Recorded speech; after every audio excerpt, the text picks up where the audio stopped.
Très heureux d'être parmi vous cet après-midi, donc d'autant que je vais vous présenter dans un instant des pépites, des champions, des futurs champions, donc qui seront donc la fierté de notre pays. Comme j'ai l'habitude de le dire régulièrement, donc sur BFM, aidons les PME, aidons-les à grossir, donc aidons-les à des armes pour devenir de bonnes et vigoureuses entreprises de taille. Oui, ces EPI qui font quelque part la fierté de notre pays, justement, qui sont le fer de lance de notre économie qui repart. Il faut qu'il y en ait davantage, justement. Il y en a 3 en Allemagne, justement. Alors, des EPI qui ont de nombreux atouts, et vous le verrez notamment au travers des entreprises qui sont avec nous, des PME, des entreprises un petit peu plus grosses, ancrage local, actionnariat de proximité, force à l'international, notamment plusieurs d'entre elles, vous le verrez. Et il y a des bons conseils à suivre. Et je voudrais que vous écoutiez tous ceux et toutes celles qui seront dans quelques instants sur scène avec nous, parce qu'il y a de bons conseils à suivre pour grossir, justement. Ce sont des entrepreneurs, et vous le verrez, ils vont vous raconter un petit peu leur vie, qui sont partis de leurs rêves, pour faire un business florissant, justement. Ils ont transformé leurs rêves, leur passion également, parlons de passion également, et vous le savez, donc, ils ont transformé leur passion en business qui marche. Ils vont nous raconter cette passion, ce qui les a menés jusqu'à cette scène, et au travers de tous leurs succès internationaux ou français. L'ingrédient fondamental pour que le créateur devienne un entrepreneur véritable. Je cite Bruno Van Rieb, le fondateur d'Unbound Quest, qui vient de sortir un bouquin formidable qui s'appelle Les 10 commandements d'entreprise.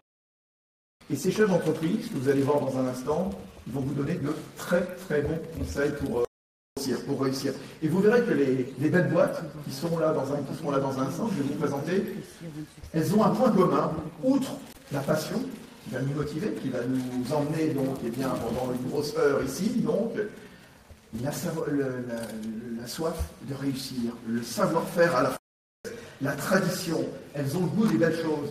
Vous allez voir, ce sont des noms qui vous disent quelque chose que vous connaissez, qui vous font saliver, qui vont éveiller vos sens, les papilles, l'odorat, l'émotion, la passion, la découverte de nouveaux horizons. Je vous demande d'applaudir très très fort ceux qui vont nous accompagner donc jusqu'à 15h30.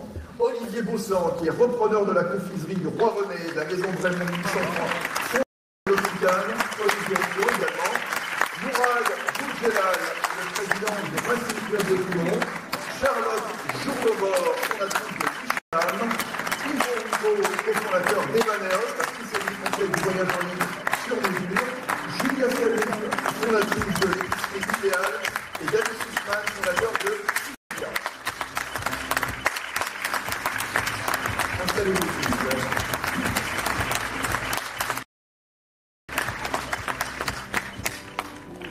Bonjour David.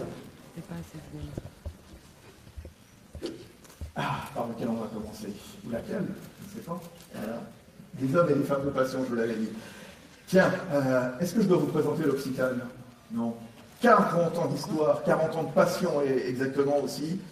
Un chiffre d'affaires de plus d'1,3 milliard d'euros. Voilà, je vous disais, il y a des belles ETI qui sont avec nous. L'Occitane à la conquête du monde. Alors que ce soit la confiserie du Roi René qui s'installe à Miami, et puis depuis quelques semaines, c'était l'une des grosses actus du mois de septembre, l'Occitane qui annonçait sa première usine à l'étranger, au Brésil, centaines de kilomètres de São Paulo. L'Occitane qui va fabriquer sur place une partie de sa gamme brésilienne avec des produits brésiliens sous la marque L'Occitane au Brésil.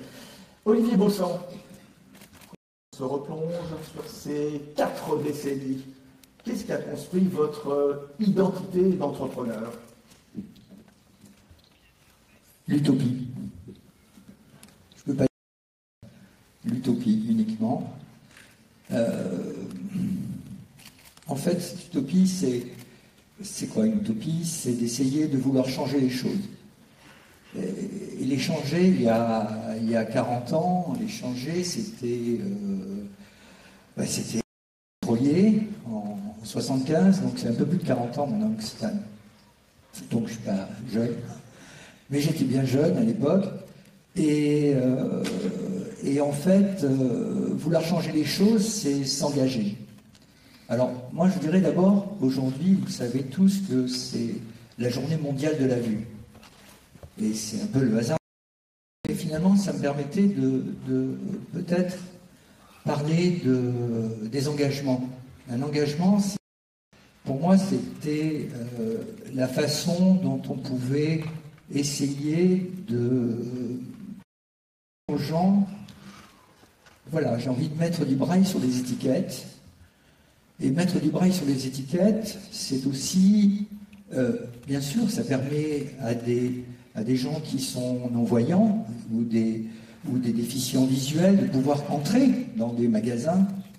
Ça, c'est un point. Mais ça permet aussi, surtout, de dire à ceux qui touchent, qui voient ce braille sur les étiquettes, qu'il faut savoir penser aux autres, qu'il faut savoir penser à aux minorités, à ceux qui ne peuvent pas accéder librement à un produit, à traverser un trottoir, à prendre un ascenseur. Ça a beaucoup évolué, c'est évident. Il y a 35 ans, quand j'avais mis du braille sur les étiquettes de l'Occitane, c'était un peu... c'était nouveau. C'était la première fois qu'une entreprise faisait ça.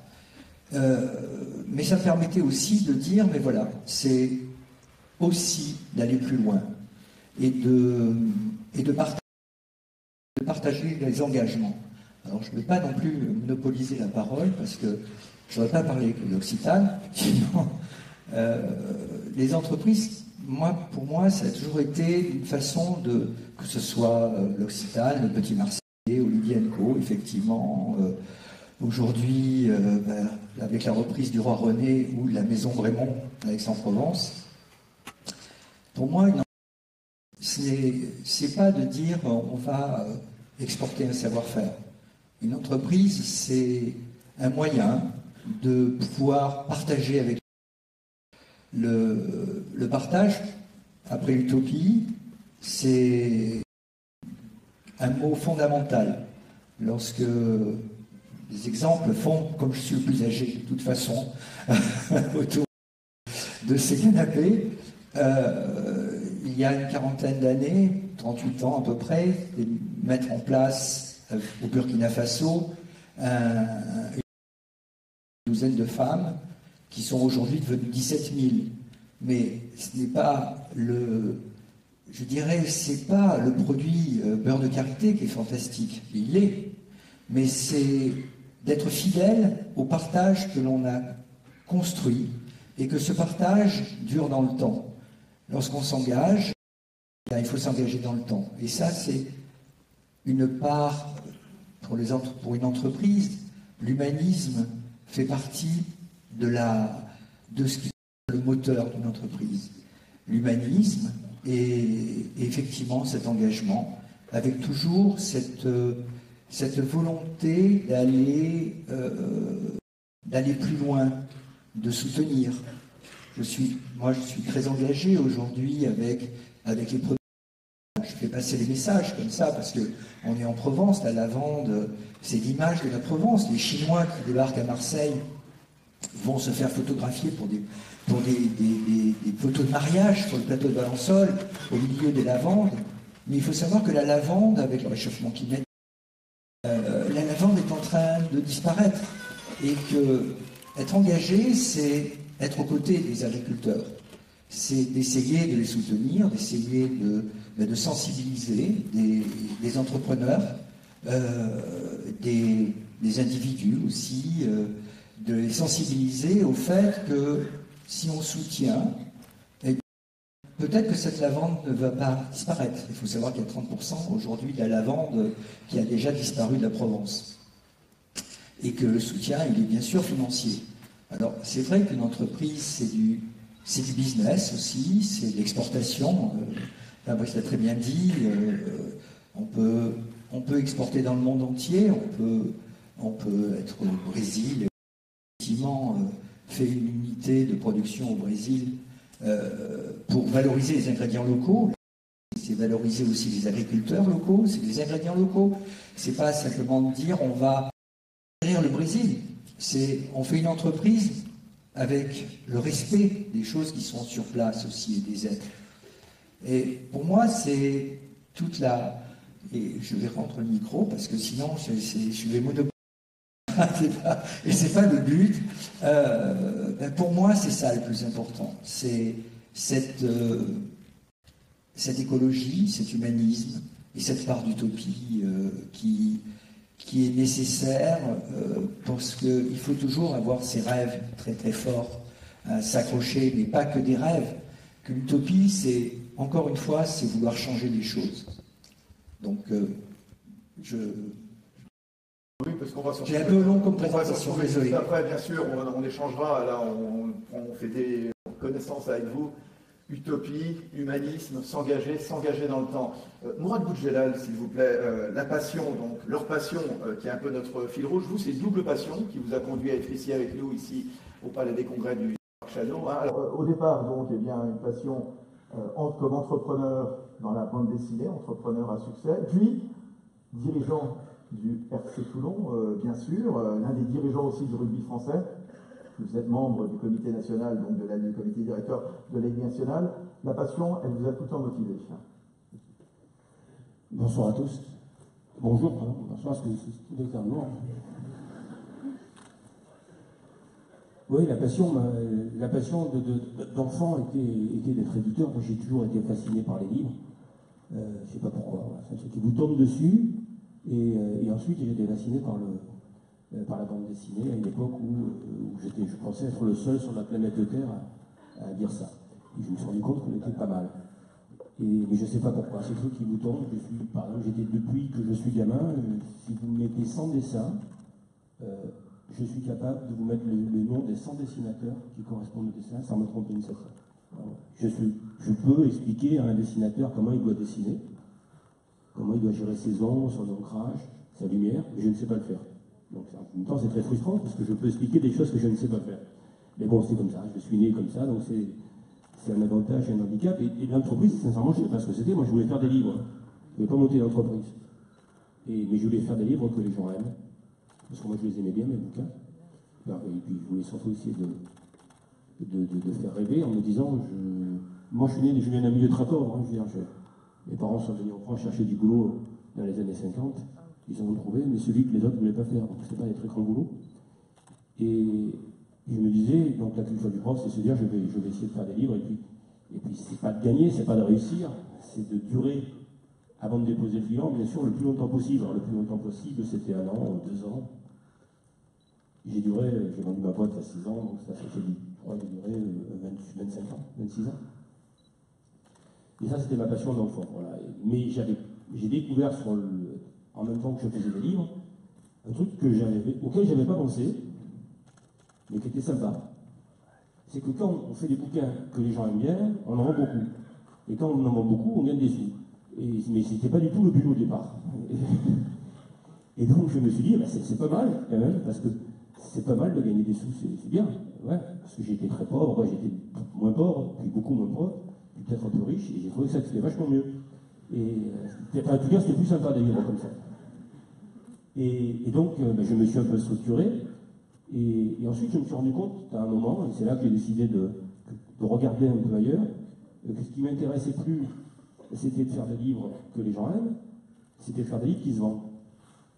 Et donc, j'étais sorti de ma passion d'enfant, et je suis parti à la recherche d'une autre passion. Et puis, quelque part, c'était aussi une façon de continuer l'enfance. Parce que des rêves de vieux, il n'y en a pas beaucoup, il n'y a que des rêves d'enfant. Donc, ça me faisait un nouveau rêve d'enfant alors que j'étais vieux. Et ça, c'était bien.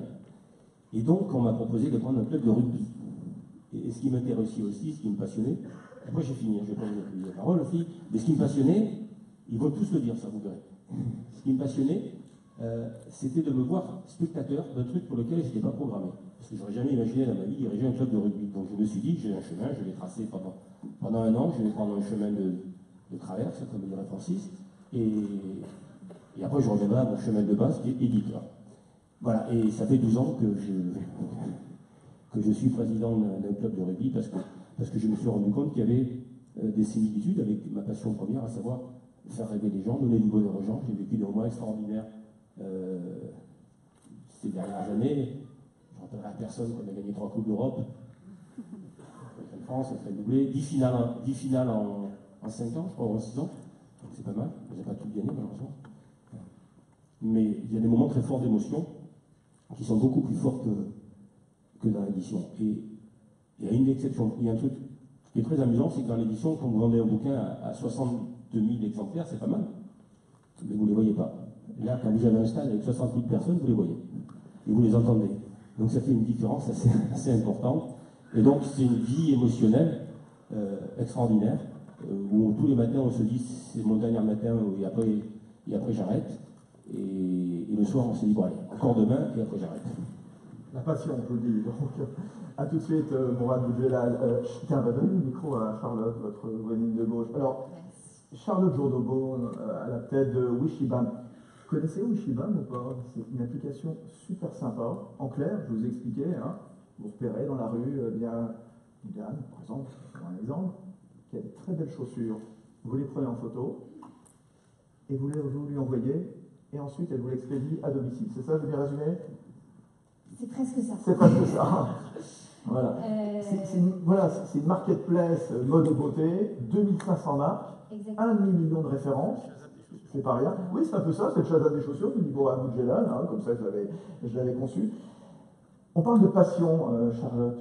Tout démarre en famille peut-être aussi, hein, parce que votre père, Philippe Journeau, c'est un grand acteur du commerce. Il est PDG, il est fondateur d'une foncière extrêmement connue qui s'appelle la Compagnie Facebook, qui exploite de très nombreux centres commerciaux en France, très design, très moderne.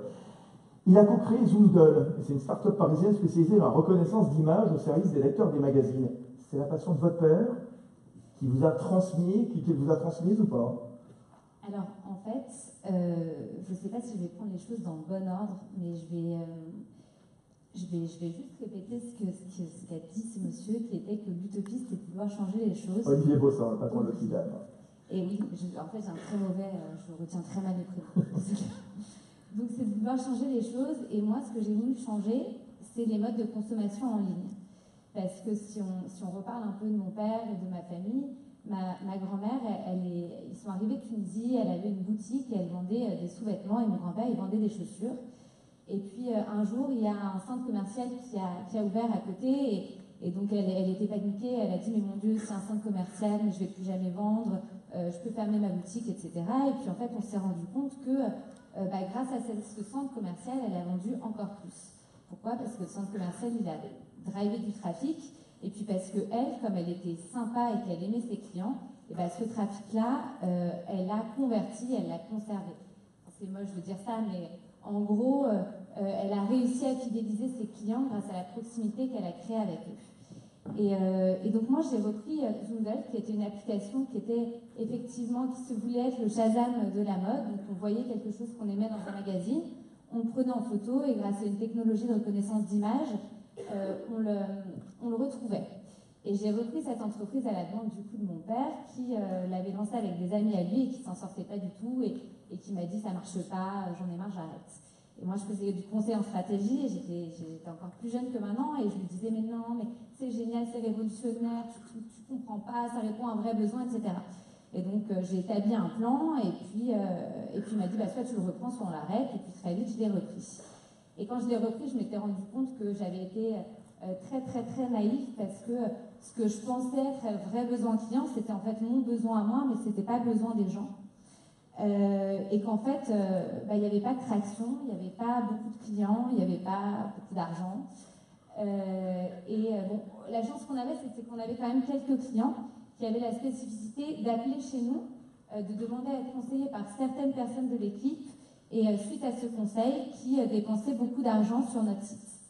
Et c'est là où je me suis rendu compte, et où j'ai repensé à ma grand-mère, mon père, etc. Et je me suis dit, mais en fait, c'est vrai que quand on achète en ligne parce que c'est pratique, parce que c'est ouvert 24 heures sur 24, 7 jours sur 7, parce qu'on a la livraison maintenant en une journée et même dans l'heure, voilà. Et parce qu'il y a un hyper choix qu'on a toujours du coup sur Wishibam. Mais dès qu'on a envie d'avoir une expérience d'achat, dès qu'on ne sait pas exactement ce qu'on veut acheter, dès qu'on a besoin juste de parler à d'autres gens, et ben on va en magasin, parce qu'en fait, en ligne, personne n'est là pour répondre à nos questions.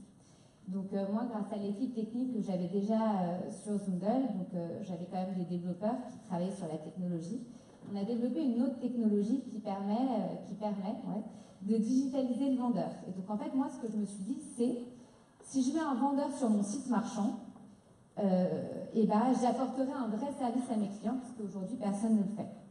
Et donc, grâce à cette technologie qu'on a développée, on a mis des vendeurs sur le site marchand et on s'est rendu compte que sans investir 1 euro en marketing, on avait une croissance de 30%, on avait des clients qui achetaient beaucoup, puisqu'on a un taux de conversion à 20%, là où Amazon a un taux de conversion à 4%, donc on fait mieux qu'Amazon, qui est quand même le dieu du e-commerce. Et on a un taux de réachat super élevé, puisqu'on a un taux de réachat à 84%. Et en fait, moi, mon obsession, depuis que j'ai repris Zundel et que je l'ai changé en Uchiban, c'était de me dire comment je peux offrir à mes clients le meilleur service possible et les rendre le plus heureux possible. Voilà. Et donc, on a utilisé les nouvelles technologies. Je vais employer des gros mots, mais donc, en fait, comment ça marche chez nous, vous pouvez acheter seul ou accompagné, en fait, comme dans une boutique. Si vous voulez acheter accompagné, vous pouvez faire appel à vos assistants shopping. Ces assistants shopping, vous allez leur parler via un chat qu'on a développé nous. Et puis, ce chat va envoyer ces informations sur un outil de vente qu'on a développé grâce aux nouvelles technologies, donc grâce au machine learning. Il va y avoir une présélection qui va se faire de façon algorithmique et il va toujours y avoir un humain, une personne dont c'est le métier, chez nous c'est des stylistes, qui vont valider cette sélection et qui vont personnaliser le message envoyé au client pour que le client se rende compte qu'on répond vraiment à un vrai besoin. Par exemple, la dernière fois, on a traité une demande d'une cliente qui nous disait qu'elle cherchait une robe pour un premier rendez-vous amoureux avec un monsieur qu'elle nous a décrit. Donc elle nous a dit comment elle était faite, ce qu'elle voulait mettre en avant, ses peurs, ses angoisses, tout ça, quoi, comme vous le feriez avec une vendeuse. Et donc, en fait, en fonction de son profil client, il y a une présélection qui a été faite. Il y a des stylistes qui ont validé cette sélection et qui ont du coup envoyé à cette cliente la meilleure tenue pour faire tomber ce garçon. Et au final, alors, comment ça s'est passé? Au final, ça s'est très bien passé. D'ailleurs, elle nous a envoyé un bouquet de fleurs. Ouais. Et à faire pas un mariage bientôt ou pas?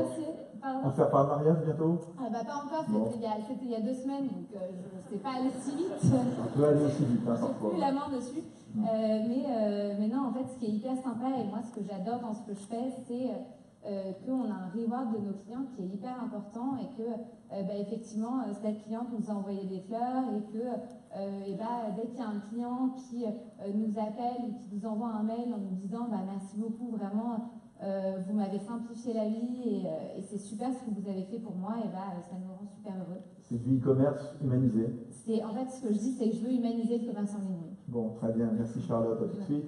Yvan Wibo, s'il vous plaît, cofondateur d'Evaneos. Donc, Evaneos, qui a été créé il y a 7 ans, c'est un site qui propose du voyage sur mesure en passant par un réseau d'agences locales.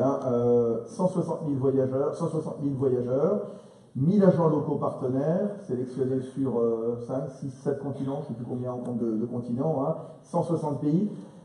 Quelle passion était la plus forte pour cofonder Evaneos? C'est quoi? C'est la passion d'entrepreneur ou la passion du voyage? À moins que ce soit les deux, je ne sais pas. Je ne sais pas si on peut en dire qu'il y en a une plus forte que l'autre. Bonjour à tous. Donc c'était il y a 8 ans, donc il y a assez longtemps, et finalement c'est proche aussi, comparé à certains, c'est entre les deux. Donc moi j'ai fait un tour du monde en césure pendant mes études. Et j'étais passionné par la découverte du monde, par vraiment l'ouverture, la rencontre d'autres cultures, d'autres personnes, par remettre en question son cadre de vie. Et à côté, j'ai toujours aimé lancer des projets, créer des choses. Et notamment, Internet, c'est quelque chose de magique, c'est qu'en quelques heures, en développant, on peut créer des choses, les mettre en ligne et voir ce que ça donne. Donc, en sortant d'école, je ne me suis pas trop posé de questions, et mon but, c'était d'associer en fait ces 3 passions, qui sont la passion du voyage, la passion du web et de la technique, et la passion de la création de projets qu'on appelle l'entrepreneuriat, mais un peu pareil, l'entreprise en fait c'est un support, mais c'est vraiment l'idée de création et de créer quelque chose. Donc Evaneos a été créé par la passion, je suis allé chercher quelqu'un, parce que je trouve que la passion ça se partage, donc c'est comme ça que j'ai trouvé mon cofondateur Eric Labonnarière, et qu'on s'est lancé dans l'aventure. La passion, moi ça me parle beaucoup, c'est aujourd'hui une de nos valeurs en fait de base, de tous les Evaneosiens, on est 150 personnes à Paris. Et pour nous, c'est un élément clé qui nous permet de se lever le matin, d'aller se dépasser, d'aller de l'avant et de continuer à faire ce qu'on appelle travail, mais moi ce que j'appelle passion, c'est réussir à continuer à développer ce qu'on fait au jour le jour. Donc, pour revenir sur l'histoire d'Evaneos, on a mis un an en fait entre la passion qui nous a lancé dans ce projet et la découverte du concept d'Evaneos. Donc en quelques mots, Evaneos, ça va vous permettre de vous mettre en relation avec une agence locale partout dans le monde qu'on a sélectionnée. Et donc qui va répondre, on se rapproche un peu du concept de la mode. L'idée, c'est vraiment qu'on est en relation avec une personne qui connaît par cœur son pays, qui est passionnée par son pays et qui va vous partager cette passion. Donc vous partez en famille avec un enfant. Moi, je suis parti par exemple en Colombie où mon fils avait 18 mois. Et l'agent local va vous faire un circuit qui est adapté, donc dans des hôtels qui sont des hôtels de charme, mais pas les hôtels où vous allez être entouré de couples qui vont forcément être dérangés par un enfant, ou qui vont s'adapter à votre demande. Donc ça fait des expériences incroyables avant le voyage, où vous partagez votre envie de voyager avec une personne sur place pendant le voyage, et puis après, parce que vous continuez à partager votre voyage avec vos proches, avec votre famille, etc. Donc voilà, en quelques mots. Ça veut dire qu'il y a de la place entre Booking et TripAdvisor, par exemple. Alors, c'est la question clé, et c'est drôle, d'ailleurs, on peut l'associer ça au monde de la passion, c'est comment vous êtes arrivé dans ce secteur-là qui est archi-piqué, où il y a pas de monde. C'est un marché énorme, le voyage, et nous, on n'a même pas considéré le marché du voyage distant, en fait. Moi, la première chose que je suis allé faire, j'ai fait une école d'ingénieur, donc on allait faire une étude de marché, on allait voir ce qui se passait sur Internet, et tout ce qu'on voyait, c'était complètement différent de ce qu'on voulait créer. Donc en fait, on s'est même pas posé la question de dire comment on va concurrencer les sites existants. On s'est dit qu'est-ce que nous, on veut faire. Ça rejoint un peu aussi ce qui a été dit avec l'histoire des livres. Je pense que c'est ça qui a été le moteur d'Evaneos, ce qui fait qu'on a sorti quelque chose, tout le monde trouvait ça stupide, tous ceux du secteur du voyage trouvaient ça bizarre, pensaient que les agents locaux n'étaient pas capables de vendre, qu'il fallait faire du marketing, qu'il fallait faire des choses qu'on fait depuis, mais qu'on ne savait pas faire à l'époque. Et en fait, on est arrivé sur un marché qui est différent. Donc aujourd'hui, oui, on est en concurrence avec plein de sites, des sites de voyage sur mesure, mais surtout avec les personnes qui voyagent par elles-mêmes, mais dans un secteur qui est nouveau, et on crée un marché avec Evaneos. Et a priori, il y avait de la demande, puisque aujourd'hui, ça fonctionne plutôt bien. Bon, très bien, on vous revoit dans un instant. Julia Samut, alors à la tête de Épicerie L'Idéal. Je vais vous redonner l'adresse, au cas où vous ne la connaîtriez pas. 11 rue d'Aubagne, 1er arrondissement, ici à Marseille. À Noailles, voilà, dans le exactement. quartier le plus populaire de la ville. Là aussi, on est un petit peu dans la tradition familiale, une passion qui est venue. Donc Julia Samut, alors journaliste gastronomique, autrefois, bon, Gratia, Les Échos, Côté Sud, par exemple. Petite fille de restauratrice, Rennes Samut, voilà, un petit peu plus au nord, pas très loin, dans le département Vaucluse. On est dans le Vaucluse, avec le Rennes Samut. À 1h10. Exactement, à 1h10. Comment vous avez monté votre épicerie, justement? Sur un coup de tête, en fait. Un matin, je me suis réveillée pour aller visiter sa fabrique de calissons à lui, justement, pour faire un sujet sur le calisson. Et sur la route, je me suis dit, mais je vais monter une épicerie à Noailles. Je ne sais pas pourquoi, en fait, pour tout dire. Parce que j'avais promis à toute ma famille, j'avais juré que je ne ferais jamais de restauration et jamais de commerce. Il y a un petit problème de micro, apparemment, j'ai l'impression. Ouais, prenez peut-être le micro qui se trouve en face d'Olivier Bossan. Voilà. Merci, Julia. C'est un peu mieux. Ouais, c'est mieux. Ouais. Donc voilà, j'avais promis que je ne ferais jamais ce métier-là, puisque je suis fille de restaurateur. Jamais dire jamais. Voilà, ça a été vite réglé. Et donc, un beau matin, je me dis, je vais faire une épicerie à Noailles, mais je n'aurais jamais fait une épicerie. C'était une épicerie à Noailles en un seul mot. Parce que quand je suis arrivée à Marseille, j'ai connu cette ville par ce quartier. Et je suis amoureuse évidemment des produits, de la cuisine, etc., puisque je suis baignée là-dedans. Que mes origines maltaises, siciliennes, tunisiennes font que je ne pouvais pas arriver par hasard à Noailles. Et donc j'ai cherché un local et une année plus tard, j'ai ouvert cette épicerie. Maintenant, ça fait 1 an et demi qu'on est là. C'est une épicerie un peu particulière. Ouais, enfin, pas vraiment en fait, c'est le commerce des années 50 juste. Voilà, exactement. C'est une épicerie dans laquelle on peut manger, comme on peut imaginer en Italie, c'est-à-dire que c'est pas une bijouterie, n'importe quel produit qu'on a envie de goûter, je le fais goûter. On fait vraiment de la cuisine et puis tous les jours est un nouveau jour, donc j'anticipe pas du tout ce que je vais faire demain, puisque demain matin je ne sais pas vraiment ce que j'aurai envie de manger, quoi. Et vous ne savez pas ce que vous allez faire demain, et quand on vous écoute, vous êtes un petit peu tombé par hasard dans cette épicerie quelque part. J'ai l'impression que votre business plan, si on devait le résumer tout simplement, c'est il y a un plan, un objectif uniquement. Faire plaisir à vos clients, c'est ça? Ah ouais, c'est complètement ça, bien sûr. En fait, je reçois chez moi juste. Je reçois à la maison. Ouais.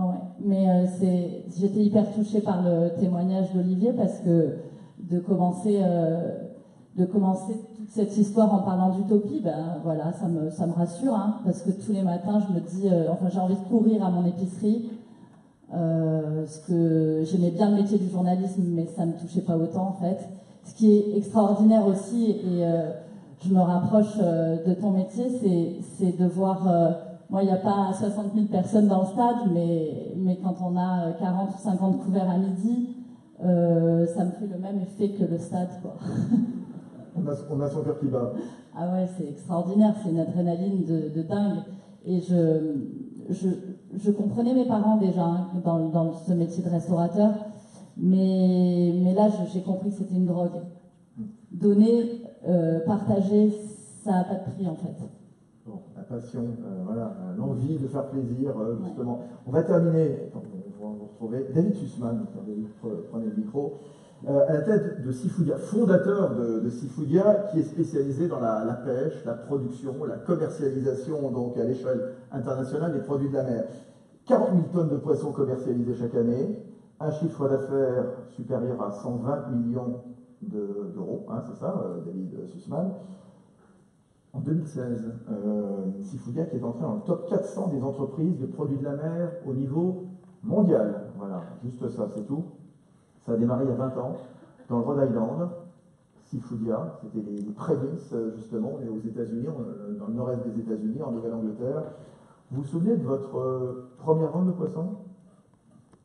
On n'a pas préparé la question. Hein. C'est vrai, en plus. Donc, tout à fait, Fabrice, merci. C'est dur de passer le dernier, hein, je trouve les partages d'expérience aujourd'hui absolument extraordinaires. Donc, tout à fait, c'était il y a une vingtaine d'années. Bien sûr, je me souviens du début.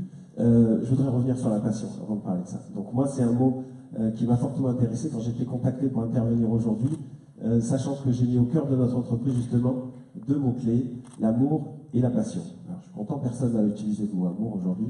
Donc, moi, je parle souvent de l'économie de l'amour, parce qu'on retrouve justement la passion, et ce n'est pas justement aller au travail tous les jours, mais c'est véritablement entreprendre sa vie, devenir soi-même, pour ses collaborateurs et pour son entreprise. Alors moi, je suis tombé dans l'entreprise très jeune, je me souviens, j'avais 16 ans lorsque, en classe de première et d'économie, le professeur racontait qu'en fait, pour la première fois, les flux internationaux n'étaient plus avant tout dans l'Atlantique, mais étaient dans le Pacifique. Et j'imaginais tous ces containers et ces produits, et j'imaginais le monde, parce que j'étais déjà à l'époque un grand rêveur, et je me suis dit qu'un jour, j'aurais la chance de parcourir le monde et d'avoir des produits donc, qui pourraient peut-être circuler. Et donc, à partir de là, j'ai eu qu'une seule envie, c'était avoir mon nom sur un cabis, créer notre entreprise, et ma première entreprise, déjà dans le domaine international, j'avais 18 ans, et je me suis évidemment planté. Donc l'un de mes premiers échecs, et j'en ai eu de nombreux, hein, on parle souvent des succès, j'aime bien aussi valoriser les échecs, parce qu'il n'y a pas d'entrepreneur qui réussit sans avoir de nombreux échecs, donc il faut en parler, j'espère qu'on aura l'occasion un jour aussi d'en parler. Et puis plus tard, j'ai décidé de partir en Amérique, apprendre l'anglais, parce que pour moi c'est là-bas que ça se passait, c'est là-bas que j'aurais peut-être d'autres idées, et partir de zéro. Ce que j'ai fait, à la fin de mon MBA, j'ai envoyé 2500 lettres à tous les exportateurs en fait, du Maine, enfin de la côte est des États-Unis, en me vendant comme un produit, en leur proposant mes services avec l'idée, à terme, de monter une entreprise, avec eux ou sans eux. Et donc j'ai envoyé 2500 lettres. Évidemment, quand vous envoyez 2500 lettres, et surtout pas répondre à des annonces. Et j'encourage surtout les jeunes à ne jamais répondre aux annonces. Quand vous répondez à une annonce, vous êtes des centaines à répondre. Quand vous êtes proactif, et que vous avez déjà fait un choix de projet ou un choix d'entreprise, vous aurez une plus forte probabilité, évidemment, que quelqu'un vous réponde. Et donc, j'ai eu des dizaines de jobs, et j'ai rencontré un distributeur de produits de la mer, et là, comme j'étais déjà passionné des océans, en règle générale, on reviendra dessus, j'ai trouvé absolument, et que je rêvais de mondialisation. Je me suis dit, il y a une vingtaine d'années, qu'on pouvait ouvrir la Chine, l'Afrique, l'Europe de l'Est à l'époque. La Chine n'importait pas des produits de la mer, par exemple, des États-Unis, donc j'ai fait partie de ces précurseurs. Et rapidement, j'ai décidé de revenir ici. Alors, je voudrais quand même revenir sur, si je peux me permettre, parce que je ne veux pas parler de moi aujourd'hui, je veux parler des gens qui sont dans la salle, et je pense qu'il y a beaucoup de jeunes. J'ai eu la chance d'en rencontrer quelques-uns qui m'ont posé des questions, justement, sur pourquoi entreprendre, comment entreprendre. Alors, je voudrais juste donner deux clés. Je sais que le temps passe. La première clé, je pense que c'est, pour les plus jeunes ou ceux qui se relancent, c'est vivre tous les jours comme si c'était votre dernier jour. Tous les jours, avec amour et passion évidemment, mais tous les jours. Vous dire, ok, c'est le dernier jour, aujourd'hui, tous les matins, qu'est-ce que je veux avoir accompli ce soir? Est-ce que j'ai dit à ma personne qui est chère que je l'aimais? À chaque fois que vous dites à quelqu'un que vous l'aimez, c'est comme si vous signez un gros contrat. Regardez l'adrénaline que ça crée quand je vous en parle, tout simplement. Il se passe quelque chose. C'est comme un gros contrat. Donc, tous les jours, comme si c'était le dernier jour. Une fois qu'on a fait ça, on se fait un cap à 10 ans. Il faut vivre avec des objectifs à 10 ans. Il faut vivre avec non pas des objectifs que à 1 an, 2 ans, 3 ans, un business plan que de toute façon vous ne réaliserez jamais parce que vous ferez plus ou vous ferez moins. Mais il faut un plan. L'objectif à 10 ans, il vous permet de passer les crises. Il vous permet d'avoir un objectif qui est suffisamment lointain pour pouvoir tendre vers celui-ci et suffisamment proche parce que finalement 10 ans c'est le lendemain. Et évidemment, chaque année, le remettre en cause, l'avoir avec vous sur votre smartphone, pas loin, écrit sur un bout de papier, pas hésiter à le partager. Cet objectif à 10 ans, il doit être personnel. Donc vous allez avoir vos propres objectifs, mais vous allez aussi avoir d'autres objectifs de vie, qui sont votre objectif d'entreprise, qui sont vos objectifs familiaux, qui sont vos objectifs de qualité de vie, qui sont vos objectifs divers et variés. Et là, vous allez en plus découvrir ce qui vous passionne réellement. Alors, quand vous allez travailler, pour moi, si vous n'allez pas travailler ou vivre sa passion en courant le matin, si vous ne montez pas 4 par 4 les marches, changez de métier. Et si vos collaborateurs ne viennent pas en montant les marches 4 par 4, pareil, changez de métier ou changez de collaborateur. Mais remarquez que quand les collaborateurs rentrent dans votre entreprise, en général, ils sont passionnés, vous êtes ravis, ils sont motivés. Comment se fait-il que quelques années plus tard, ils ne le sont pas? Leur faute? Votre faute? Votre faute. C'est votre faute. C'est vous qui dirigez l'entreprise, c'est vous qui vous en occupez, donc c'est votre responsabilité. Mais essayez de trouver des projets qui vous passionnent. Alors, et pourquoi l'international? On m'avait demandé d'intervenir. L'international, aujourd'hui, le monde est global. Voyez grand, osez. Je vous promets que vendre à Avignon, c'est aussi difficile que vendre à Shanghai, New York ou Moscou. Notre entreprise vend dans 70 pays aujourd'hui. Dès que j'ai commencé, j'ai vendu, je crois notre premier business était en Allemagne, et puis Hong Kong, Israël, Jamaïque, Bulgarie, etc. Donc le monde est global. Fixez-vous des objectifs mondiaux, même pire encore, essayez de commercialiser votre produit sur la Space Shuttle. Dites-vous, est-ce que mon produit pourrait aujourd'hui être proposé à Thomas là-haut dans l'espace? Là au moins, vous avez un objectif qui est important. Et si vous arrivez à vendre à Thomas ou aux équipes dans l'espace vos produits, vous y arriverez, et donc ça se développera. Après, dans mon cas, je reviendrai, si vous êtes d'accord après, au-delà du projet d'entreprise, après 20 ans, et on a la chance en effet, on a une belle croissance de 15% par an, et que nous co-construisons tout. Donc nous, on a développé le thème de l'entreprise libérante et bienveillante. Pas libérée, parce qu'on ne va pas se libérer de quoi que ce soit, tout va bien, on n'est pas enchaîné, on est plutôt une entreprise libérante et bienveillante. On part du principe que c'est moi qui suis au service des collaborateurs, c'est les collaborateurs qui sont à mon service, je suis là pour servir la cause, je suis le gardien du temple, je suis là pour m'assurer que ce qui a été co-construit ensemble est appliqué tous les jours dans l'entreprise. Et lorsqu'on a co-construit, donc depuis une douzaine d'années dans l'entreprise, ces objectifs, on a décuplé le potentiel, puisque je n'étais qu'un 50e. Je ne suis pas du tout le plus intelligent de la bande, au contraire. J'ai tout fait pour embaucher des nouvelles personnes. Et là sont sortis des mots-clés. Et il y a un autre mot-clé dont je veux revenir, c'est la notion de mécénat. Donc si vous êtes d'accord, je vous parlerai après de Pur Océan, la notion de mécénat, et à quel point finalement donner sans attendre de retour sur investissement peut énormément rapporter. Je voudrais passer la parole à quelqu'un d'autre. Il est passionnant, il est passionné aussi. Juste, oui, bien sûr, tous, on les applaudit tous. Juste, ce que David disait est fondamental, en disant si vos collaborateurs ne vont pas à 4 à 4, voilà, c'est qu'il s'est passé quelque chose. Juste, d'un point de vue management, justement, tiens, Yvan Ulbos, prenez le micro s'il vous plaît. Cette passion, comment vous la transmettez à vos collaborateurs, à ceux qui travaillent avec vous? Quelles sont les valeurs qui vous animent? Parlez-nous de la squad organisation que vous avez mis en place chez vous. Je pense qu'il y a déjà pas mal de choses qui ont été dites juste avant. Nous, il y avait un élément de base qu'on avait donc avec Eric, le fondateur, c'est de dire qu'on a créé Valeos pour se lever le matin justement avec passion. Et en fait, on s'est très vite rendu compte que ça marchait que si autour de nous, les personnes avaient ce même état d'esprit.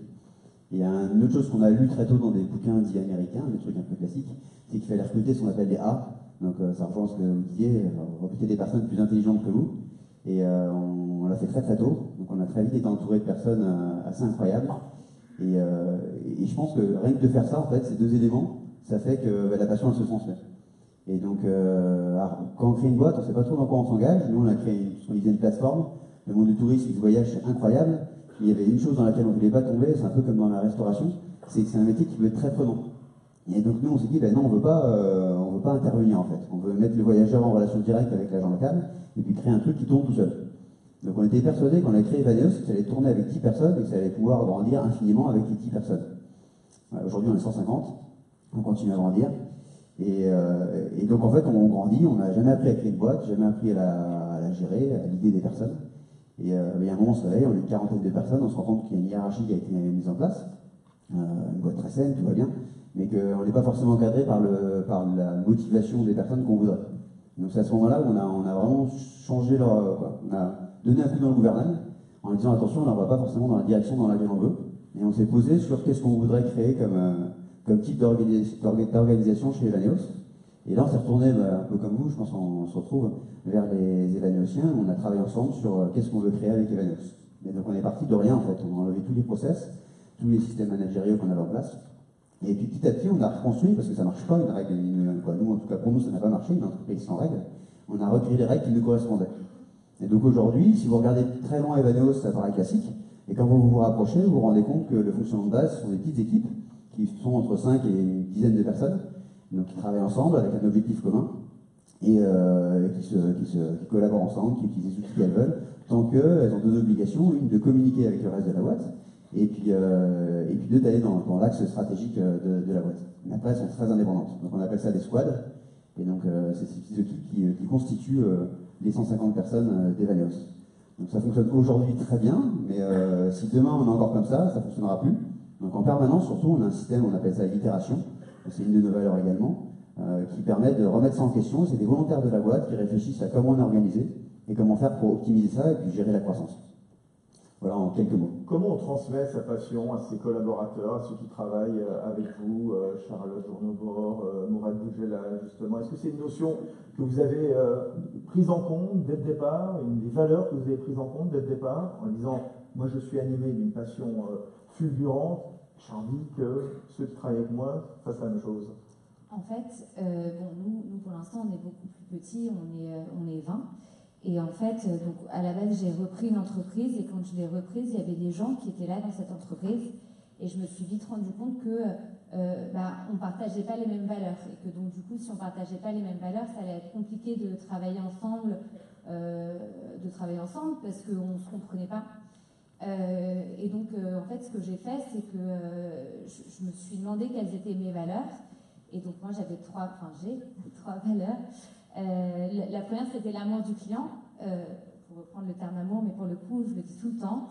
La deuxième, c'était l'esprit d'équipe, parce que je trouve que c'est hyper important de travailler avec des gens qu'on aime bien, et aussi, c'est pas parce qu'on ne fait pas la même chose qu'on ne travaille pas ensemble pour la réussite de l'entreprise. Et la troisième, c'est l'excellence, et c'est comment je vais faire, moi, pour être meilleure de jour en jour. Et donc, en fait, moi, ce que j'ai essayé de faire, c'était de recruter des gens qui déjà partageaient ces valeurs pour grandir ensemble. Et on essaye, chez nous, pour l'instant, il n'y a pas de règles. Il n'y a pas de règles, il n'y a pas j'arrive au bureau à telle heure, ou je pars à telle heure, ou j'ai tant de semaines de vacances, etc. C'est vraiment j'arrive quand bon me semble, je pars quand bon me semble. Si j'ai envie de prendre des vacances, je prends des vacances. Mais alors par contre, il faut que je sois là à fond dans l'entreprise quand j'y suis pour faire en sorte qu'on réussisse ensemble. Mourad Boudjela, est-ce que ce sont des notions que vous avez toujours prises en considération, les notions de motivation, de considération vis-à-vis de vos collaborateurs? Ouais, moi, pour tout vous dire, j'ai créé ma première boîte en 89. Et la première chose que j'ai fait, c'est imposer la semaine de 35 heures alors que personne n'en avait parlé. Donc je suis quelque part l'inventeur de la semaine de 35 heures, inventeur anonyme mais inventeur quand même. Je ne sais pas si on doit vous applaudir, mais bon, je ferme la parenthèse. Hein. Mais parce que j'estime que j'ai toujours parti du principe qu'on n'achète pas du temps, on achète du résultat. Et que je me fous complètement que les gens restent 35 heures au bureau s'il n'y a rien à faire.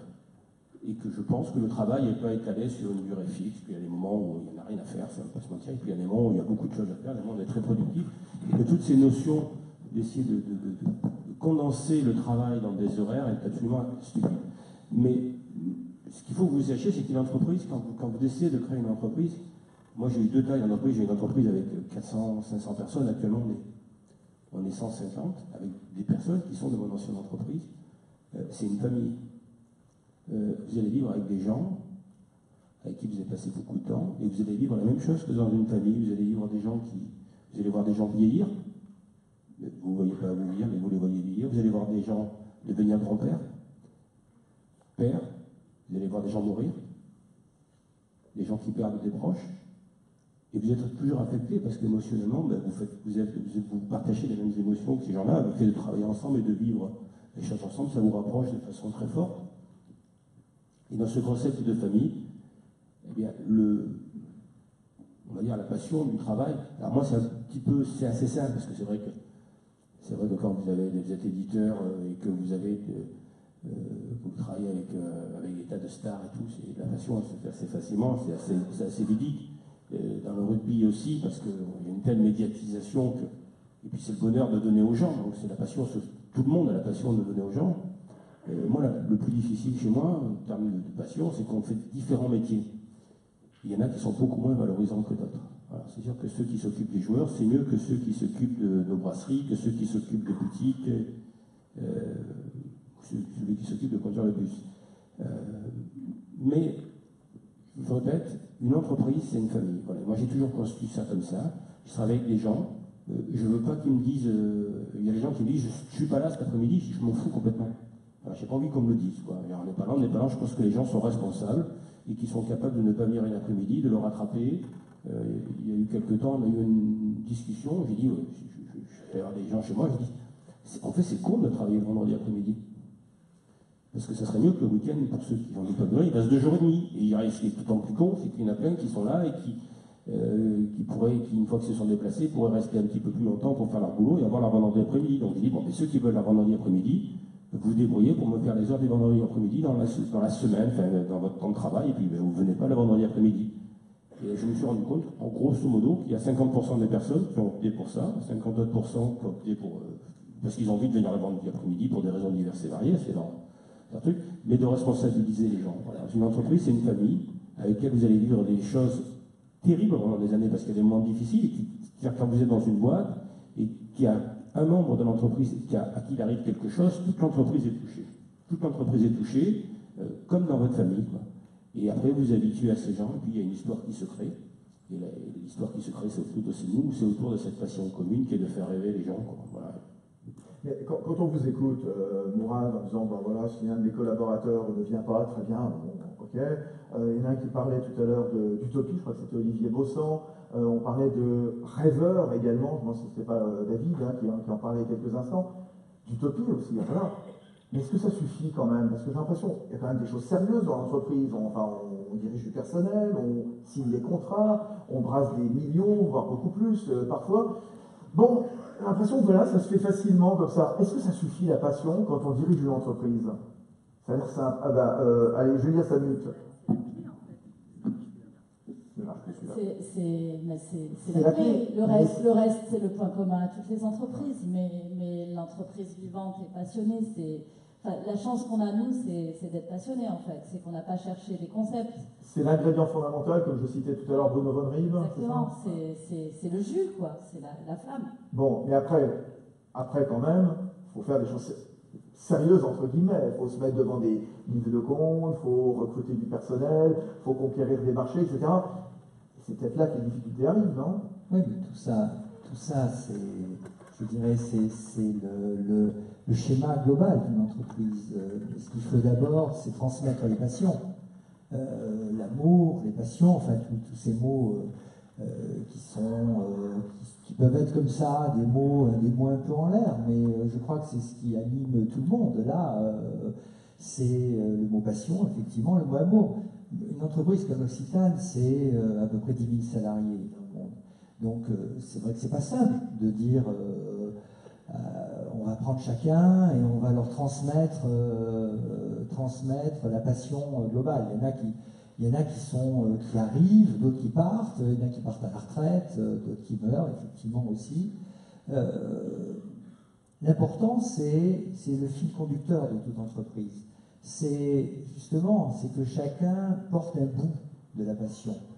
Et moi, je sais que mon rôle aujourd'hui, dans une entreprise comme l'Occitane, c'est d'emmener les gens sur le terrain, de leur faire partager ce que c'est que la passion d'un petit producteur de verveine dans le Vaucluse ou d'immortel en Corse, et de savoir pourquoi ce producteur, lui, il a été pris de passion aussi pour ce qu'il a planté, pour ce qu'il veut partager, et que c'est cette chaîne qui est très importante à attraper et à communiquer, parce que si vous avez réussi à la communiquer avec vos salariés, eh bien, le client, puisqu'on fait du commerce, ce qu'il y a, c'est que le client derrière, lui, va le comprendre, cette passion. Il va le sentir. Il faut, c'est impératif. Moi, j'ai toujours dit, l'important, c'était de savoir transmettre aux gens debout ce que l'on pouvait ramasser uniquement en mettant un genou à terre. Et que c'est très important de savoir donner ça à tous les collaborateurs que vous pouvez avoir. Bon, moi, plusieurs entreprises, effectivement.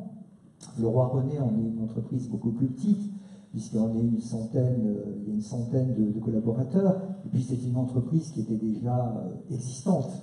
C'est une entreprise qui a presque une centaine d'années, sur laquelle donc j'ai voulu avoir un rôle de repreneur de la transmission, en fait, qui était celle de 3 générations avant, dont la 4e ne voulait peut-être pas, et donc il fallait réussir une transmission aussi, mais être moi-même dans l'apprentissage. Pour moi, c'était très très important de sortir de structures plus importantes et d'apprendre ce que des salariés avaient eux-mêmes emmagasiné de passion pour leur entreprise, et de rassurer aussi, de savoir les rassurer, de savoir leur dire mais je comprends l'entreprise et on va aller encore plus loin ensemble parce que justement on va rajouter de la passion encore.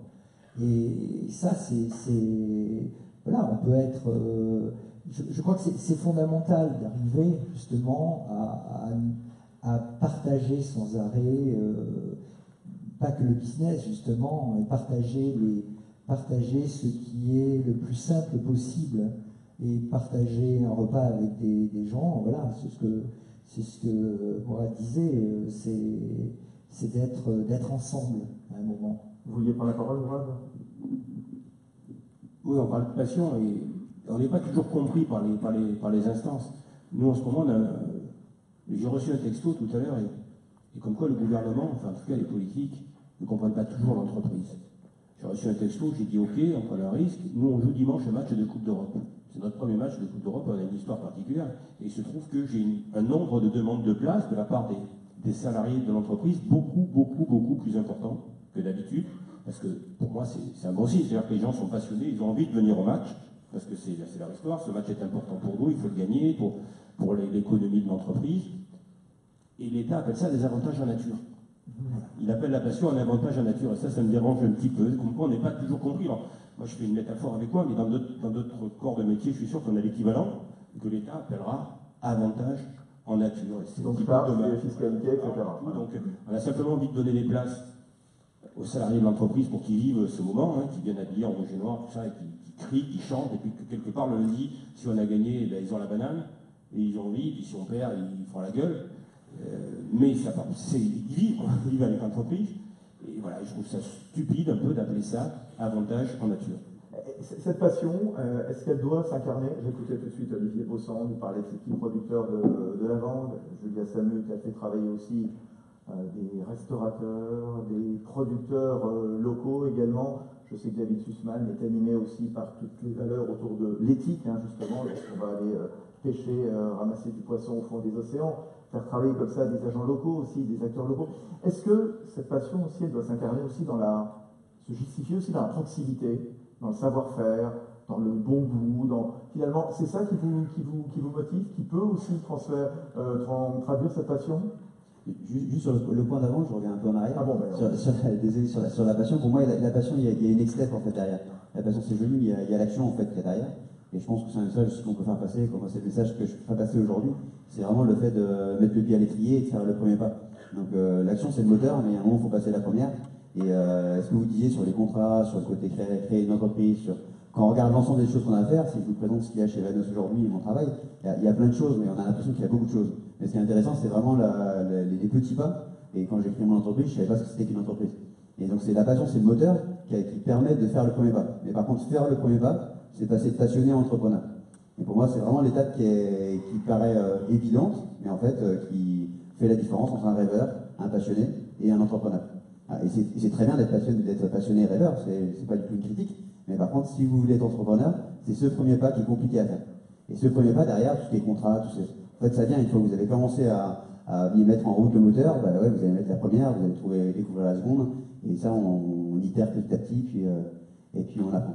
C'est pour la question d'avant. Je suis revenu en arrière. Oui, et sur ma question, justement, où David Sussman. Moi, je voudrais rebondir sur ce qu'il disait. Ah bon, bah, et j'ai aimé parce que. Non, mais c'est. Ouais, ta question est très dure, en effet. Moi, je voudrais revenir sur, finalement, qu'est-ce qu'on recherche? Qu'est-ce que recherchent nos collaborateurs lorsqu'ils viennent vivre cette passion avec nous? Je pense que un des éléments essentiels, c'est la recherche du bonheur. Ils vont chercher le bonheur. Pour trouver ce bonheur, il faut leur donner un espace de liberté, un espace de responsabilité. Et c'est parce qu'on leur donne de la liberté, de la responsabilité, qu'on crée la performance. Et je suis certain qu'on crée de la surperformance. C'est-à-dire notre objectif, à nous tous ici, parce qu'on est dans un monde hyper compétitif, hein, tous autour de la table, moi je suis dans un monde extrêmement difficile, de requins, si vous êtes d'accord avec moi. De mots.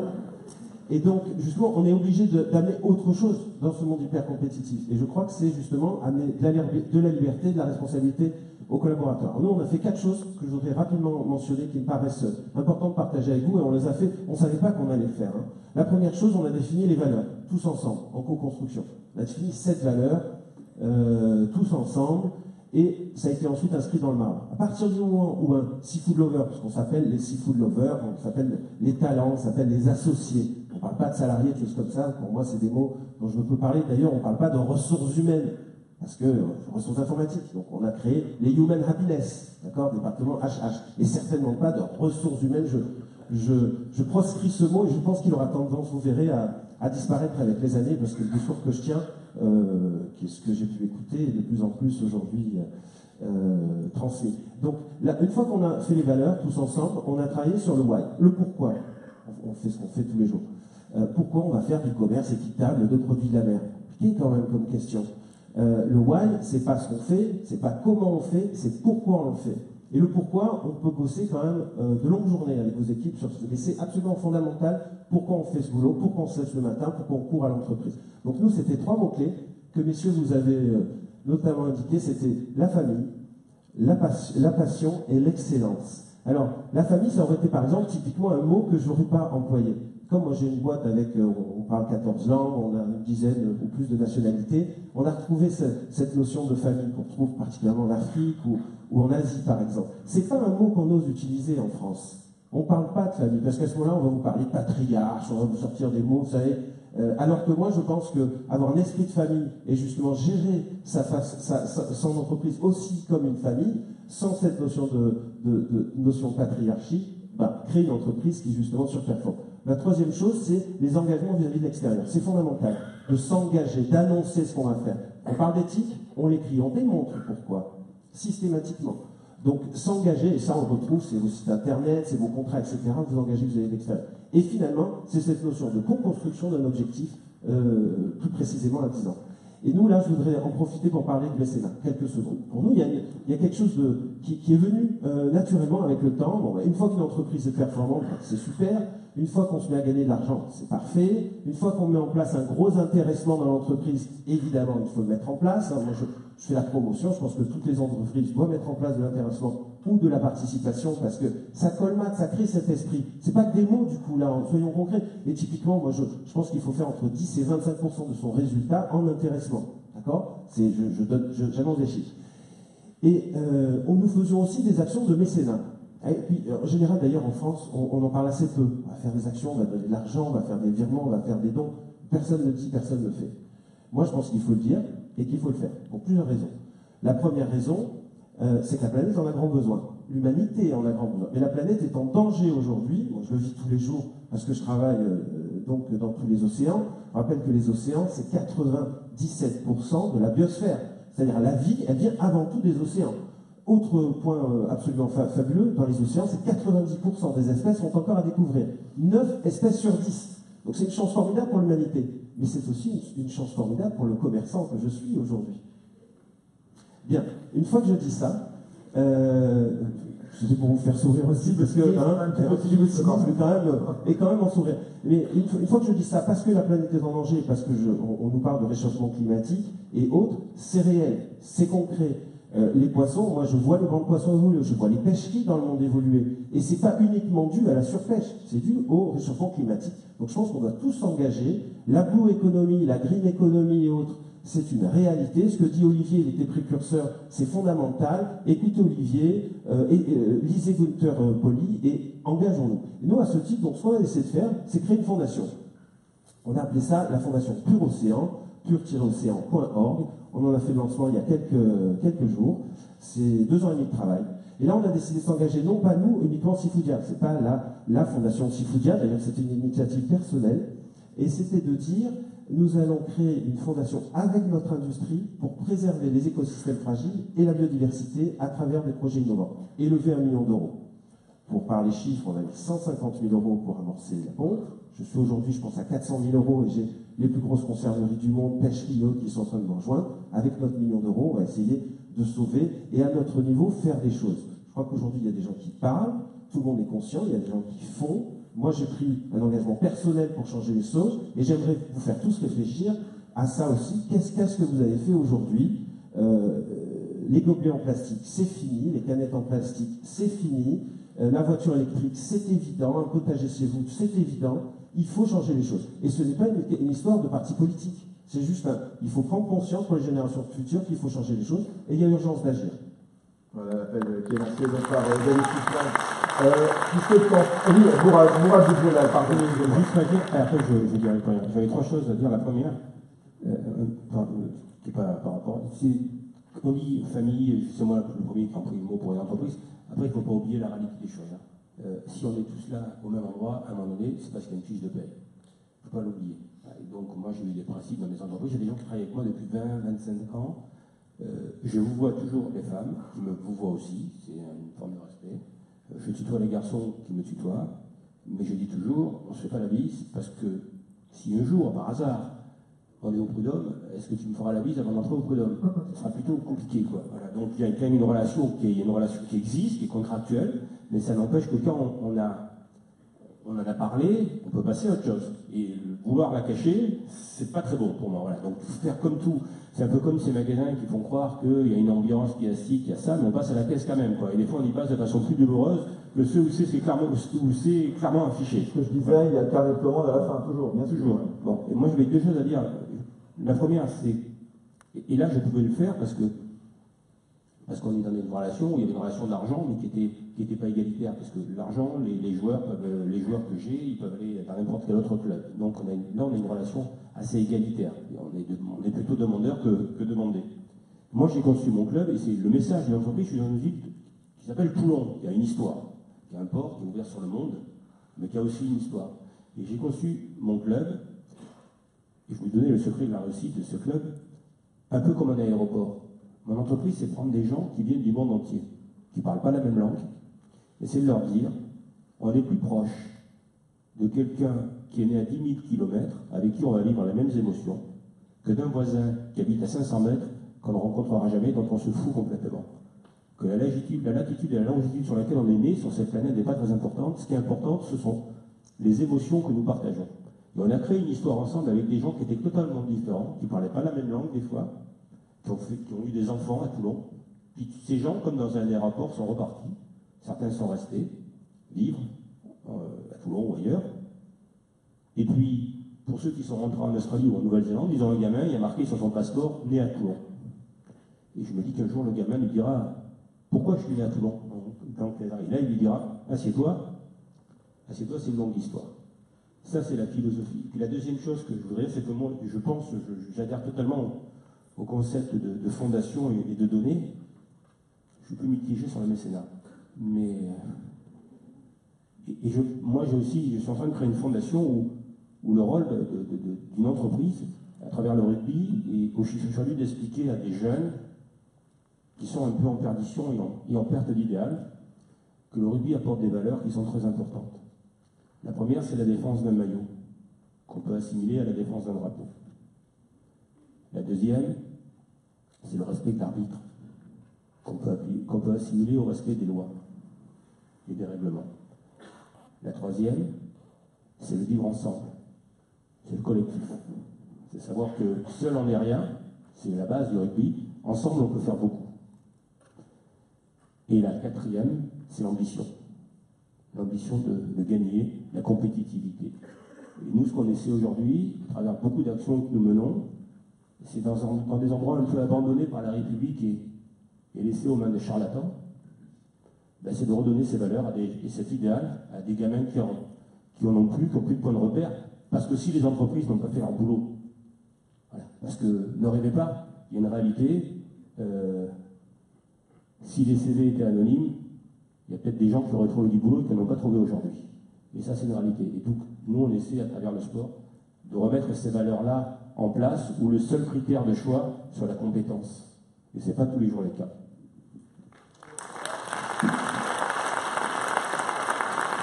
Encore un ou deux fois encore, parce que vous avez tous témoigné de votre passion, votre cœur qui bat. Comment est-ce qu'on reste passionné? Comment est-ce qu'on reste créatif? Et notamment quand on est face à des murs liés au financement, liés aux aléas commerciaux, etc. Est-ce qu'on est toujours aussi passionné? Est-ce qu'à un moment, parfois, on ne baisse pas un petit peu les bras? Allez, qui prend la parole là-dessus? Allez-y, Yvan Hugo, Evaneos. Je pense que ça dépend aussi beaucoup des personnes. Moi, ce qui me permet de rester passionné, c'est le changement.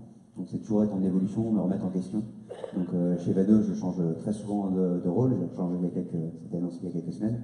Donc, tous les 6 mois, avec Eric, on se repose pour savoir qu'est-ce qu'on fait chez Vaneos, qu'est-ce qu'on veut faire le matin et se lever avec passion, et puis on remet en question ce qu'on fait.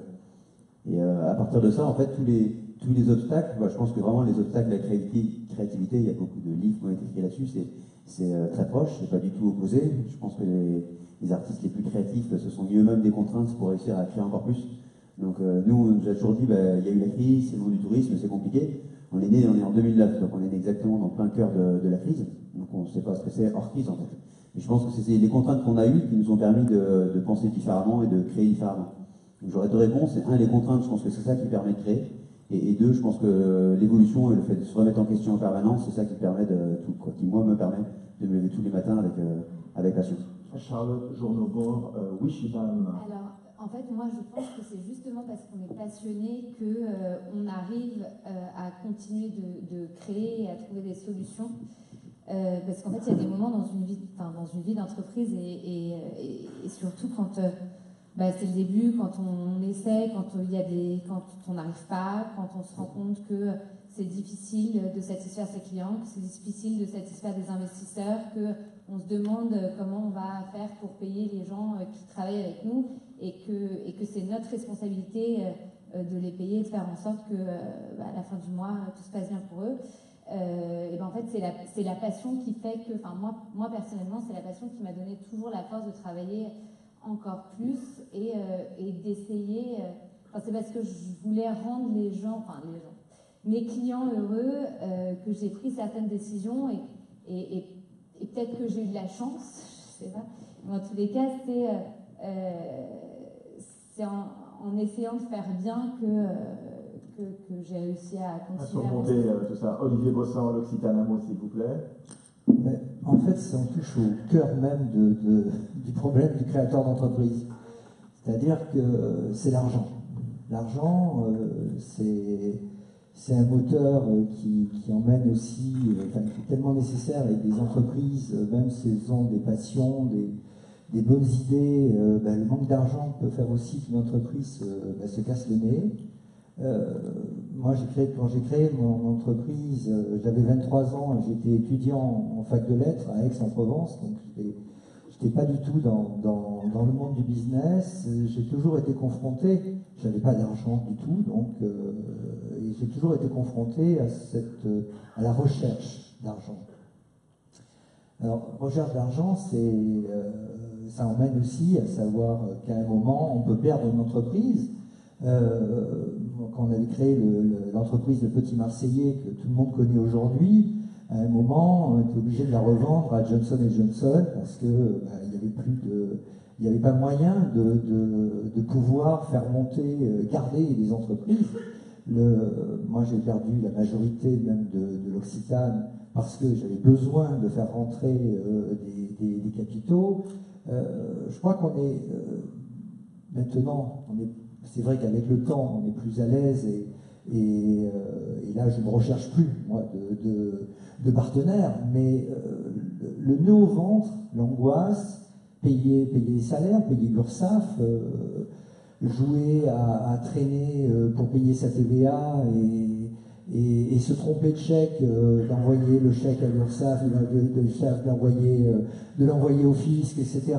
Je connais, je l'ai fait parce que ça permettait de gagner une semaine souvent et que le moteur de l'entrepreneur, c'est d'abord l'argent et en dehors de la passion, et que le mal de ventre, la tumeur à l'estomac, elle est toujours là, souvent présente, parce que on se dit mais je vais pas y arriver. Et c'est très angoissant ce genre de situation de la vie de l'entrepreneur. Allez-y, pardon. Vas-y, je t'en prie. Non, voilà. La recherche d'argent ou la passion quand même. Je vais juste rajouter un point pour revenir effectivement sur le mécénat, la générosité qu'on a de l'argent, effectivement. Dont on a créé il y a une vingtaine d'années la fondation L'Occitane. Fondation, effectivement, c'est quand on a de l'argent, quand on commence à bien marcher, qu'il faut savoir penser aux autres. Et une fondation, c'est aussi une cristallisation. Moi, j'ai toujours dit que la fondation L'Occitane était cristalliser toutes les actions que peut mener une entreprise avec sincérité toute sa vie. Et c'est un peu le rôle, effectivement, qu'on a, le devoir que l'on a du partage avec les autres, c'est d'essayer d'être généreux quand on peut l'être. Juste ce que vous disiez, Olivier Bossard, je parle dans un instant, Mourane, mais recherche d'argent ou passion? Est-ce que parfois, dans la jeune génération actuellement, je ne dis pas que ça vous est destiné spécialement Yvan ou Charlotte, mais est-ce que certains finalement ne se lancent pas dans l'entreprise, ils lancent leur start-up en pensant déjà à la revente de leur start-up, finalement, en faisant fi quelque part de toute passion, comme à une époque, certains, peut-être, ont pu passer des concours de la fonction publique, aussi bien, j'en sais rien, les prisons, la police, les douanes, sans aucune passion pour l'un ou l'autre, mais pour assurer quelque chose quelque part. Charlotte, qu'est-ce que vous en pensez? En fait, c'est vrai que c'est hyper à la mode de dire qu'on veut faire de l'entrepreneuriat et de dire qu'on lance une start-up. Et en fait, ça l'est d'autant plus que il y a plein d'exemples, de nouveaux exemples d'entreprises qui n'ont encore pas de produits et qui sont valorisées plusieurs millions d'euros, voire des milliards.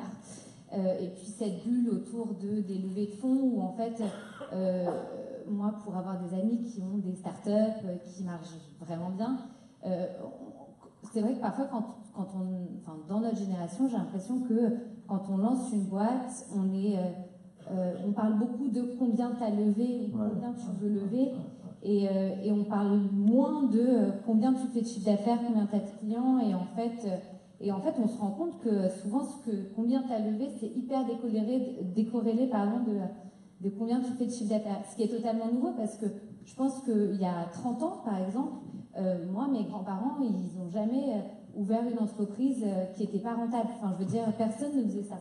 Alors que maintenant, c'est normal de ne pas être rentable. Et quand on a moi, parfois, quand j'ai des angoisses et que je dis, t'imagines, je ne suis pas encore rentable, machin, je serai rentable dans tant de temps, on me dit, mais t'inquiète pas, mais ça fait 2 ans, mais c'est dans 10 ans que tu seras rentable. Alors que c'est pas ça, une entreprise. Enfin, je veux dire, on ne peut pas se dire qu'on ne va pas être rentable et que c'est normal et qu'on va lever beaucoup d'argent parce que du coup, c'est basé sur rien. Et donc, aujourd'hui, il y a une espèce de bulle qui fait que ça s'entretient et qu'on peut lever beaucoup d'argent et que c'est pas grave d'être rentable. Mais le jour où certains investisseurs en auront marre de remettre de l'argent dans des entreprises pas rentables, et bah, toutes ces entreprises-là, elles fermeront. Non mais... Et bref, et donc tout ça pour dire que je disais, est-ce qu'il n'y a pas finalement cette passion, quelque part, qui passe au second rang? Tout ça pour dire que je pense... Face à cette recherche d'argent, à cette quête de revente, voilà. Prenez le micro, Mourad, s'il vous plaît. Je disais par rapport à ce que vous disiez sur les difficultés, le plus dur aujourd'hui, c'est la façon dont les entrepreneurs sont stigmatisés. L'entrepreneur, c'est un méchant. C'est-à-dire que... Un exploitant. Oui, il exploite. Il se lève tous les matins en se disant comment je pourrais licencier plus de monde. Ah oui, oui. Et dès qu'on fait une loi qui lui permet éventuellement, eh ben, on fait un sondage, on dit mais oui, 70% des gens sont contre cette loi. Non, attendez, demandez aux gens avec quelle loi ils seraient le plus prêts à embaucher des gens. Vous allez voir que la réponse ne sera pas la même. Et donc, on vous dit, vous avez licencié, mais on nous crie dessus, on a juste oublié de nous applaudir quand on a embauché, parce que pour licencier, il y a quand même une condition préalable, c'est d'avoir recruté, parce que c'est difficile de licencier des gens si on n'a jamais embauché personne. Et ceux-ci, souvent, vous le reprochent, eux n'ont jamais embauché personne. Et donc, moins si on les a recrutés, ils s'en est séparés, on les aura accompagnés un petit bout de temps. Ensuite, vous êtes stigmatisés et vous êtes comparés aux patrons du CAC 40, donc vous êtes capable de faire de l'argent, qui eux sont tous soit des entrepreneurs, ce sont juste des salariés privilégiés, qui ont des actionnaires à qui ils doivent rendre des dividendes. Mais ce ne sont pas des entrepreneurs, hein. Eux, ils n'ont rien créé, ils gèrent. Et par contre, vous qui êtes un entrepreneur, qui avez 2, 3, 10, 20, 30, 50 salariés, vous avez le même code du travail qu'eux. Le même code du travail. Vous devez obéir aux mêmes règles qu'eux, et les problématiques ne sont pas les mêmes. Moi, je peux vous garantir qu'il m'arrivait de licencier des gens. D'abord, c'est pas quelque chose qu'on fait avec plaisir. Et deux, c'est des choses qu'on fait parce qu'il y a des raisons réelles qui n'existent pas dans le code du travail. Et donc, on va utiliser des accessibles. Il y a une raison essentielle pour laquelle on a licencié des gens, c'est parce qu'ils sont pas bons. Mais pas bons dans la vie. Mais parce que l'entreprise a évolué et qu'ils n'ont pas évolué avec. Et qu'ils seront sûrement très bons dans une autre entreprise, pour d'autres. Mais là, on n'a pas suivi la même évolution. Donc, il n'y a pas un méchant, il n'y a pas un gentil, il y a juste une réalité. C'est qu'aujourd'hui, on n'a plus de raison de... si on veut que l'entreprise avance, et si on veut que vous débrouillez le pied, on doit se séparer. Mais tout ça, c'est pas prévu, voilà, parce ça va peut-être choquer des gens, mais par moment, on a l'impression que recruter quelqu'un, c'est l'adopter. Parce qu'on nous donne des tas de charges, des tas de responsabilités qui sont totalement en dehors du contrat de travail qu'on s'est fixé au début. Un contrat de travail, et je vais terminer, c'est d'abord la création de richesse. C'est une création de richesse. Et le seul débat qu'il doit avoir, et là, je te rejoins, c'est sur le partage de cette création de richesse. Effectivement, là, il y a un vrai débat aujourd'hui. Il y a un vrai débat. Mais n'oublions pas que si une entreprise gagne de l'argent grâce à ses salariés, et ça c'est certain, il faut les faire participer. Si elle en perd, c'est pas uniquement à cause des patrons. La responsabilité est dans les deux sens. Et on a toujours tendance à ne parler de la responsabilité que dans un sens. Et donc, je terminerai en disant, c'est pour ça qu'aujourd'hui, pour être un entrepreneur, il faut d'abord être complètement frappé. Parce que sinon, si on se rend compte des réalités, on va de l'autre côté. C'est beaucoup plus simple. Allez, un mot, il y a un ministre qui va vous parler dans un instant. Yvan Loup. Oui, je voulais revenir sur la question. Je pense que, personnellement, j'ai monté Evaneos notamment pour créer un capital. Donc je le dis et je le revendique, et quand on me dit pourquoi j'ai créé Evaneos, c'est notamment pour gagner de l'argent et pour créer un capital. Donc ça, je le dis, je le revendique. Je pense que ça ne suffit pas pour créer une boîte, et je pense que ça ne suffit pas pour passer les obstacles qu'on va avoir, et que la passion, c'est ça qui nous permet d'avancer, de confirmer, et de créer quelque chose qui dure, et notamment de ce qu'on appelle pivoter. C'est-à-dire faire évoluer la boîte et trouver comment on va créer quelque chose qui va créer de la valeur. Donc je pense que les deux doivent être mixés. Est-ce qu'il y en a l'un au-dessus de l'autre? Je pense pas. Je pense qu'il faut les deux pour créer une entreprise. Et si il y en a qui créent que par passion, c'est très bien, ça dépend des entrepreneurs. Il y a autant de raisons de créer une entreprise que d'entrepreneurs. Moi, après, personnellement, c'était notamment pour créer un capital, et c'était en plus par passion. Et c'est ça qui m'a permis de passer les obstacles. Il n'y a pas un autre sujet, je finis là-dessus, c'est sur le partage de la richesse. Vous savez, on a malheureusement un temps qui nous est imparti. Hein. J'ai l'impression qu'on pourrait rester là jusqu'à 18h, 19h. Je vous adore, c'est passionnant. Mais bon, il va falloir, comme on dit, rendre l'antenne. Charlotte, un mot. Juste un mot. Moi, ce que je pense, mais ça, ce n'est que mon avis, si vous voulez entreprendre pour devenir riche, c'est plus facile d'aller faire une bonne école et faire de la finance, parce que moi, tous mes amis qui font de la finance, ils sont bien plus riches que moi aujourd'hui. Donc peut-être que dans 10 ans, dans 20 ans, dans 30 ans, ça sera différent, mais ce que je veux dire, c'est que évidemment qu'on veut gagner de l'argent, mais vous ne serez pas riche tout de suite en montant une entreprise, je pense pas. David Sussman, Sifoudia, et puis on va vous retrouver juste après, hein, tous. Moi, j'espère juste que tous ceux qui sont dans la salle, qui se posent la question, est-ce que ça vaut la peine d'entreprendre ou pas, ont été un petit peu éclairés, et même si nous sommes certains ici frappés, nous avons des vies extraordinaires, nous menons des aventures extraordinaires au même titre que nos collaborateurs, parce que moi je considère que j'ai des entrepreneurs qui travaillent à mes côtés, donc ce sont aussi des dirigeants d'entreprise, parce qu'ils partagent pleinement les responsabilités, mais surtout osez, allez-y, montez votre projet, une fois que c'est parti, vous êtes sur des rails, vous lâchez plus le morceau et vous allez au bout réaliser vos rêves. Vous nous aurez un bon conseil chacun dans un instant pour terminer. Oui, je vous le disais, donc un ministre qui voulait s'exprimer, s'adresser directement à vous, c'est Benjamin Griveaux, qui est secrétaire d'État auprès du ministre de l'économie. Il vous adresse ce message. Bonjour à toutes et à tous. D'abord, je suis très honoré de savoir que mon message passe après l'intervention de tant d'entrepreneurs passionnés et talentueux. Le message que je voudrais vous adresser aujourd'hui est très simple. Un grand bravo et encore plus un grand merci. Bravo pour votre audace, pour votre passion. Bravo de prendre le risque de vos rêves et de vivre vos envies. Et surtout, merci. Parce que c'est vous, par vos idées, par vos talents, par votre innovation, qui crée de l'activité, qui crée de la valeur et qui crée des emplois dans notre pays. Je sais qu'on l'a beaucoup répété, mais on ne le dira jamais assez. Les entrepreneurs sont le cœur de notre économie. La bonne nouvelle, c'est qu'il y a actuellement en France une incroyable énergie entrepreneuriale. Plus de 500 000 entreprises sont créées chaque année. C'est plus que chez tous nos voisins. Et vous pouvez être fiers de votre région, qui est la troisième la plus dynamique du pays. Cet engouement, le gouvernement est déterminé à l'accompagner.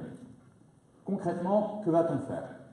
D'abord, faciliter l'accès au financement, en encourageant l'investissement et la prise de risque, en libérant le capital. Ensuite, vous permettre d'embaucher plus sereinement, parce que pour développer une activité, il faut du capital, mais il faut aussi du travail.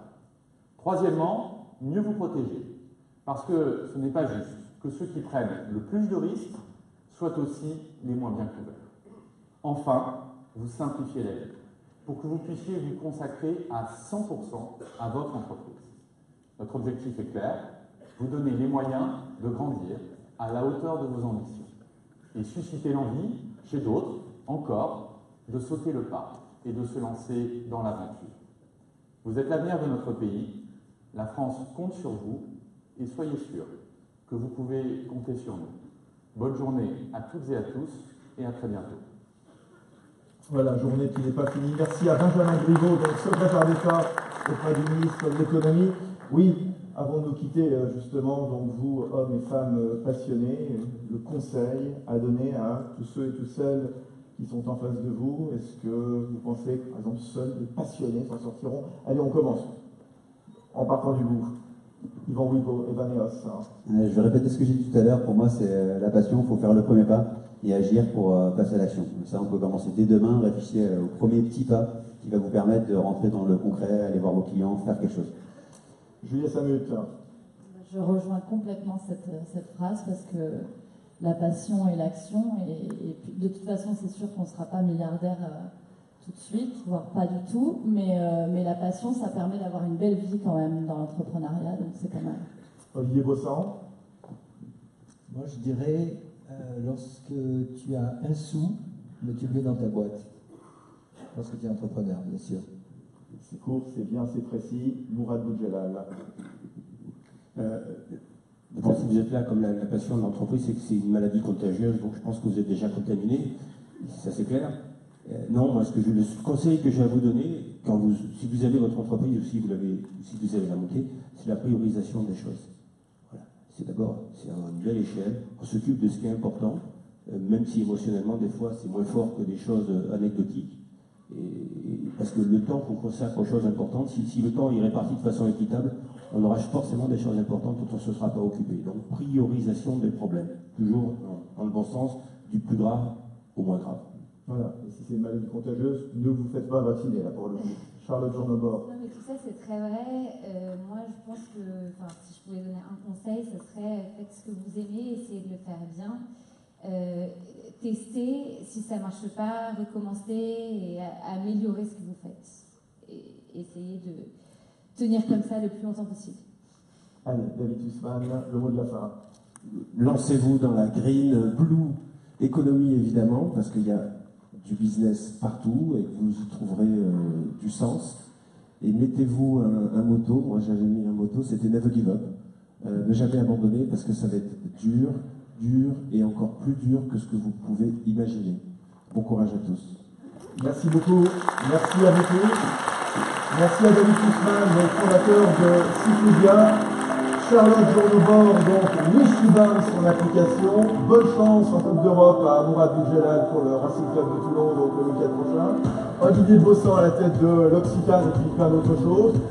Julien Samu, 11 rue d'Aubagne, Marseille 1er, donc l'épicerie L'Idéal, et puis Yvan Wibo, cofondateur d'Evaneos. Merci à tous, très très bonne journée, merci de nous avoir écoutés.